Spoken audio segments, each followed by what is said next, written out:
1번 본체부터 한번 살펴보겠습니다. 자, 투상도 선택은 일단 본체에서는 가장 많은 스펙을 보여줘야 될 부분이 베어링 하우징 이 내부가 되겠죠. 이거하고 탭.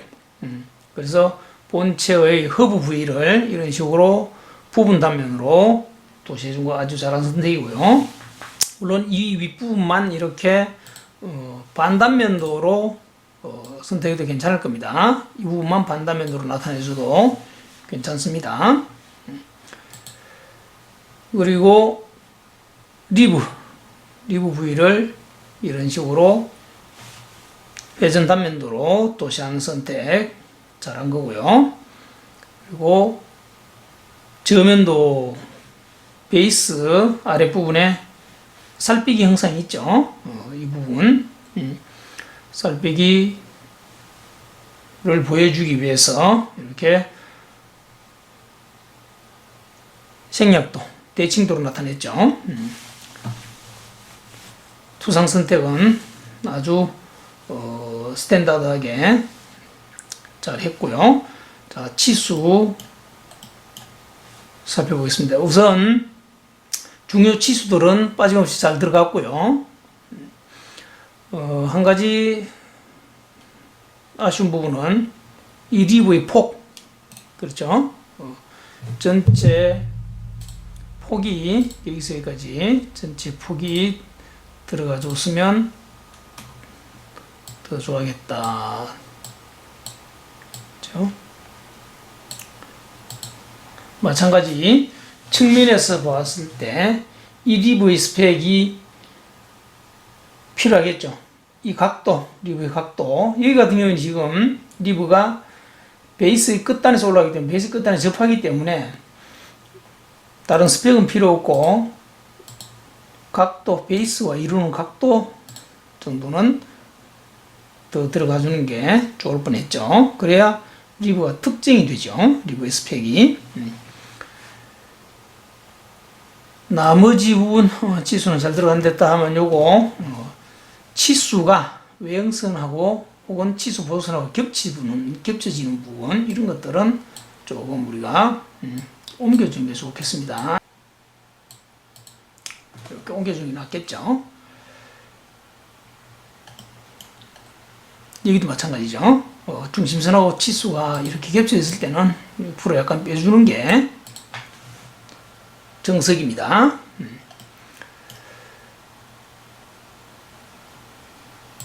이 부분 탭이죠. 그냥 파이 6으로 할 게 아니고 이거는 M6이죠. 탭이 있는 부위를 탭에 대한 스펙을 넣어주지 않으면은 이것도 감점이 될 수가 있는 사유입니다. 그리고 리브의 단면 회전 단면 도시를 해놨는데 이 부분도 스펙을 간단하게라도 넣어주는 게 도면이 좀 더 살겠죠. 그래서 리브의 두께는 물론 두께 측면도 나와 있습니다만은 이렇게 해주고 그리고 끝부분 필렛 값 정도는 넣어주는 것이 좋을 겁니다. 그리고 한 가지 지적할 부분은 베어링 하우징 베어링이 들어가는 홀의 깊이인데 이 깊이에 대해서는 규격집에 따로 공차가 없습니다. 그래서 공차가 없는 치수를 굳이 공차를 넣어줄 필요는 없어요. 여기도 마찬가지. 이 부분은 공차 없이 그냥 일반 치수로 넣어주는 게 맞고요. 여기까지 이렇게 들어가면 맞다는 얘기죠. 얘도 마찬가지. 이렇게 공차가 굳이 들어갈 이유가 없는 것이 공차를 넣어주는 것은 문제가 감점이 될 소지가 있어요. 공차는 꼭 필요한 부위에만 넣어주는 게 맞습니다. 자, 나머지 부분은 치수 관련해서는 특별히 지적할 게 없겠고, 여기 지금 이런 부분도 사소한 부분이지만은 대칭 기호도 조금 더 이렇게 중심선을 위로 빼주는 게 맞죠. 자, 기하공차 보겠습니다. 데이텀은 조립과 가공의 기준이 되면 밑면 베이스 하단, 베이스 밑면을 데이텀으로 하는 게 맞고요. 이 본체에서 가장 중요한 건 이 베어링 하우징 부위죠. 가장 중요한 부위가. 그래서 이 밑면, 베이스 밑면에 대해서 베어링 하우징은 평행도가 나오도록 공차를 주고, 다시 이 베어링 하우징, 서로 마주보고 있는 베어링 하우징, 이건 가장 기본적이면서도 중요한 내용입니다. 서로 마주보고 있는 베어링 하우징은 반드시 기하공차에서 동심도 공차를 넣어줘야 됩니다. 그래서 지금 같은 경우에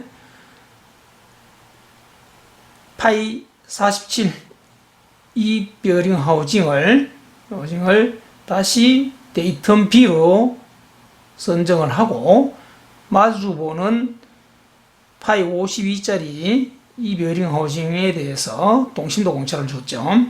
아주 정석대로 잘 넣었습니다. 이 부분은 동력 전달 장치 본체 채점을 할 때 가장 먼저 보는 부위고, 그리고 이 부분을 잘못하게 되면은 여지없이 감점이 됩니다. 이런 부분은 채점 포인트 중에서 굉장히 중요한 부분이기 때문에 꼭 숙지하셔서 그대로 적용을 잘 해줘야 됩니다.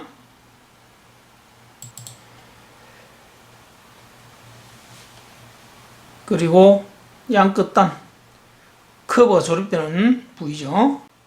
이것도 공차를 잘 넣었고요.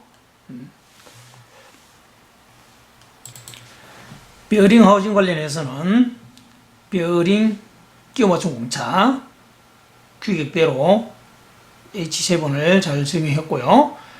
그리고 베어링 하우징에서 채점할 때 보는 또 하나의 포인트가 이겁니다. 베어링 구석 R, 코너 R이라 그러죠. 이거 도시를 해줘야 됩니다. 이거 빠뜨리는 경우가 많은데, 규격집에 있는 대로 규격집 보면은 베어링 구석홈부 둥글기라고 나오죠. 여기에 찾아서 적용해 줘야 됩니다. 지금 같은 경우에 이 도면에 지금 적용된 베어링이 6205, 6204인데 6205, 6204 베어링 스펙을 찾아보면은 이 스몰 r이 1.0으로 되어 있습니다. 그래서 옆으로 가서 라지 r 구석홈 둥글기 라운드 값은 맥스 값으로 해서 1.0을 적용해 주면 됩니다. 물론 맥시멈 값이기 때문에 0.6을 해도 틀리는 건 아니겠죠. 맥시멈 1.0까지 적용하라 이런 얘기입니다. 그래서 1.R1 적용을 잘 했고요. 이것도 중요한 채점 포인트니까 빠뜨리지 않도록 해야 됩니다. 본체는 이만하면 잘 했습니다. 더 이상 특별한 지적사항 없고요. 표면 거칠기 전체적으로 제거 가공 없음, 그리고 선택적으로 X 또는 Y인데, X는 가공이 되는 면, 조립되는 면 X를 줬고요. Y는 베어링 끼워지는 부위, 이 부위를 표면 거칠기 Y 값을 줬죠. 잘 했습니다. 이 정도 하면 깔끔하게 잘 한 겁니다. 자, 2번 부품. V벨트 풀리인데, V벨트 풀리에서는 가장 중요한 게 V홈이죠. 이 부분. V홈의 K, K0 값, 그리고 F 값, 그리고 알파 값, 다 공차 있는 부위, 알파 값하고 K 값, 이런 부분들 정확하게 규격집을 보고 공차를 정확하게 적용해 줘야 됩니다. 임의로 들어가면 안 됩니다. 공차 있는 부위 공차를 빼면은 감점이죠, 무조건. 그리고 R1, R2, R3 값 마찬가지 정확하게 상쇄도로 떼내서 잘 보여줬고요. 자, 일단 치수에서 몇 가지 지적할 게 있다면은 지금 파이 62 이 치수는 이 구멍의 끝단까지 치수인데 이 치수보다는 차라리 이것보다는 이 치수보다는 여기 끝단 V 홈의 바닥면까지의 치수, 그렇죠? 이거에 들어가는 게 이 치수 들어가는 게 더 낫겠죠. 그래서 앞쪽에다가 파이규를 넣어주고요. 자, 그리고 한 가지 빠진 거. 이건 지금 코어죠. 살 빼기 코어인데 코어의 지름도 넣어줄 필요가 있죠. 자, 여기서 여기까지 직경 이쪽으로 빼줄까요? 그래서 이건 역시 앞에 파이교를 붙여줘야 되겠죠. 그래서 개수도 넣어주고요. 6개라는 것. 이렇게 하면 더 좋겠죠. 또 이렇게 위치를 옮겨주는 것도 괜찮을 겁니다. 이렇게. 자, 그리고 V벨트 분리 전체 폭에 대한 치수가 빠졌죠. 전체 폭 여기서 여기까지 전체 치수는 빠뜨리면 안 됩니다. 전체 외경은 잘 들어갔고요. 자, 그 정도만 보완하면은 큰 문제 없겠고요. 자, 끼워 맞춤 공차 키홈 규격집대로 잘 넣고 역시 T2 치수 공차값 정확하게 잘 넣었습니다.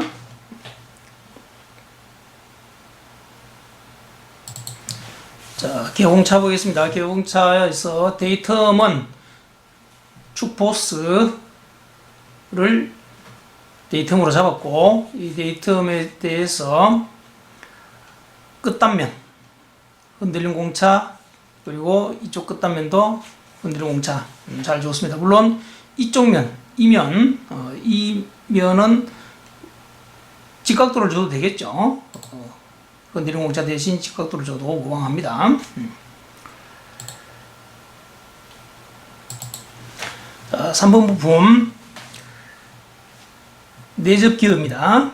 그렇죠. 내접 기어에서는 외접 기어와 크게 다를 게 없이 스펙은 일단 PCD 그리고 입구돈 입부리원이 들어가죠. 지금 입부리원에 대한 스펙이 빠졌죠. 여기에 가는 실선을 스케치를 하나 해가지고 입부리원의 직경을 하나 더 추가해 주는 게 바람직합니다.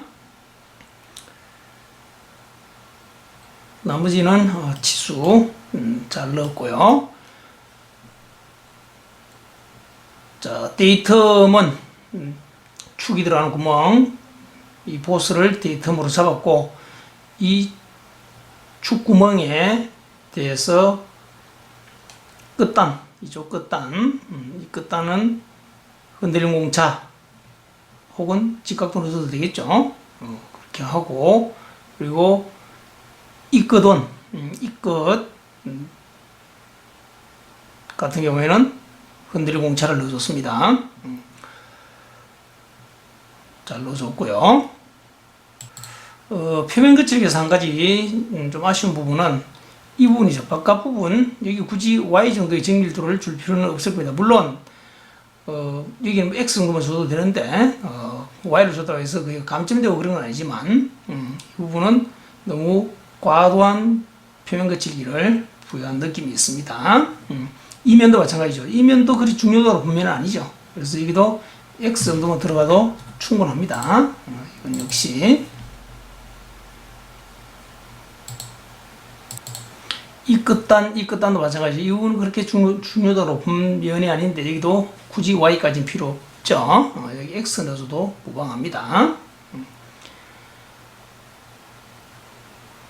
마찰이 일어나거나 혹은 무슨 접촉 운동을 한다든지 그런 부위가 아니기 때문에 굳이 Y 정도 이층 밀도가 필요하지 않다는 얘기죠. 그리고 스포기어에서는 결정적으로 하나 빠진 게 있죠. 요목표, 기어 요목표 절대 누락되면 안 됩니다. 빈 공간 여기다 넣든지 그럼 이쪽에 넣든지 해서 요목표를 반드시 넣어줘야 됩니다. 이거 빠뜨리면 대량 감점입니다. 4번 커브를 보겠습니다. 커브에서 우선 눈에 띄는 것은 자, 이 구멍 파이 21짜리 이 구멍은 끼워 맞추면 되는 구멍이 아니죠.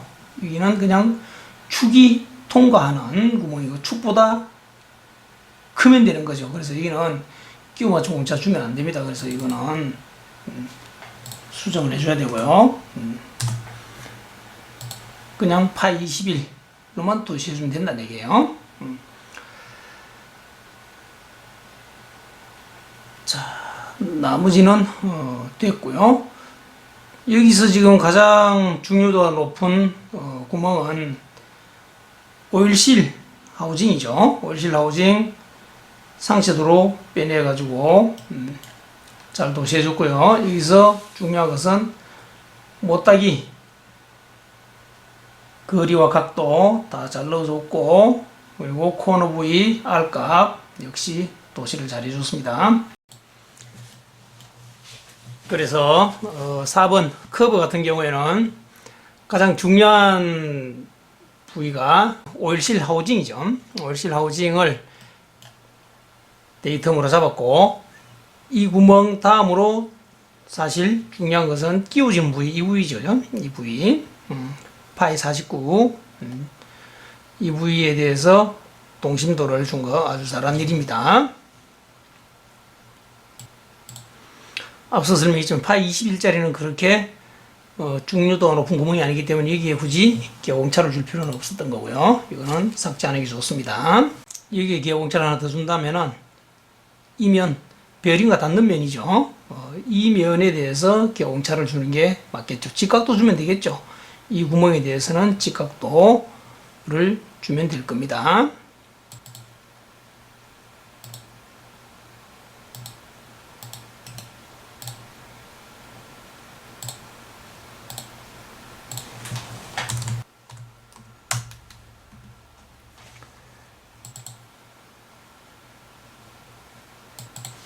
자, 마지막 5번 축인데, 축 같은 경우에 지금 무슨 치수에서 눈에 띄는 부분이 전체 길이, 축의 전체 길이가 빠졌죠.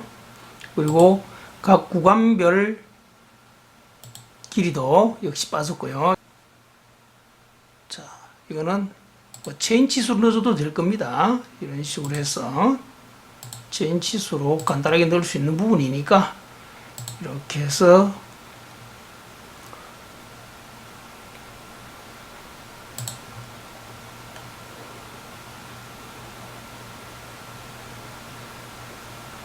여기까지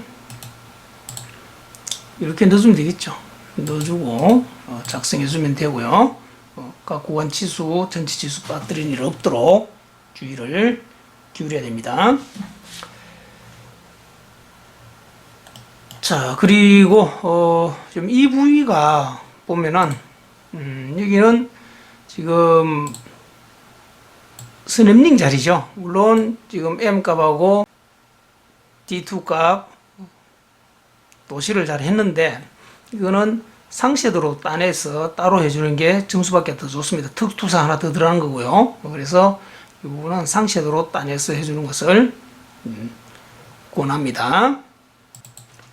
그리고 또 한 가지 지금 봐야 될 부분이 세트 스크루 자리죠. 이게 지금 단면이 잘못 쳐져서 그런 것 같은데 102도가 아니고 90도 나와지는 것 같죠. 이런 경우도 실제 치수에서는 102도가 찍힌다 하더라도 이 치수값을 숨겨버리고 90도로